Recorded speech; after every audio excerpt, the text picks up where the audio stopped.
இங்கே முதன்னு வந்தப்ப 2019 அப்போ முதன்னு ஒரு நண்பர் மூலியமாக அறிமுகமாகி நான் வந்திருந்தேன். அப்போ வந்திருந்தப்ப அன்னைக்கு தான் ட்ரிப்பு நான் வர்றதே. அந்த வர்ற ட்ரிப்பு வந்தப்ப அந்த கூட்டத்தில் எனக்கு ஐயா பக்கத்தில் வர முடியல. ஆனால் என் மனசுக்குள்ளே நான் நினச்சேன், உங்கள் பக்கத்தில் நான் உட்காரணுயா அப்படின்னு. எப்படி உள்ளே போனேனே தெரியல. ஆனால் ஐயா பக்கத்தில் பின்னாடி உட்காந்துருந்தேன். அந்த பீடத்துக்கு பின்னாடி 10 நிமிஷம் உட்காந்துருந்தேன். அந்த 10 நிமிஷம் நான் அன்னைக்கு வேண்டது தான். இன்ன வரைக்கும் என்னை அந்த 10 நிமிஷம் இந்த 4 வருஷமா என்னை வர வச்சாரு. இன்னும் நிறைய சேவைகள் செய்ய சொல்லியிருக்காரு. அப்படியே உள்ள வந்து இன்னைக்கு அவரோட புள்ள மாதிரி என்னை பார்த்துக்கிட்டாரு. அவருக்குன்னு எனக்கு ஒரு பாக்கியம் கொடுத்துருக்காரு. அவருக்கு பௌர்ணமி அமாவாசைக்கு என் கையால் வில்வ மாலை கோயம்புத்தூர்லேருந்து நான் கொண்டு வர்றது. என்னோட ஊர் கோயம்புத்தூர்.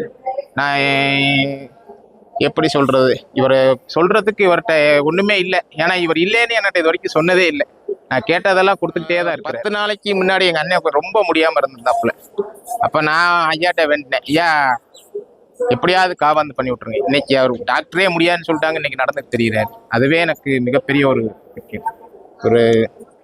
ஒரு குருவுக்கு மேலானவர் குருவேசன்.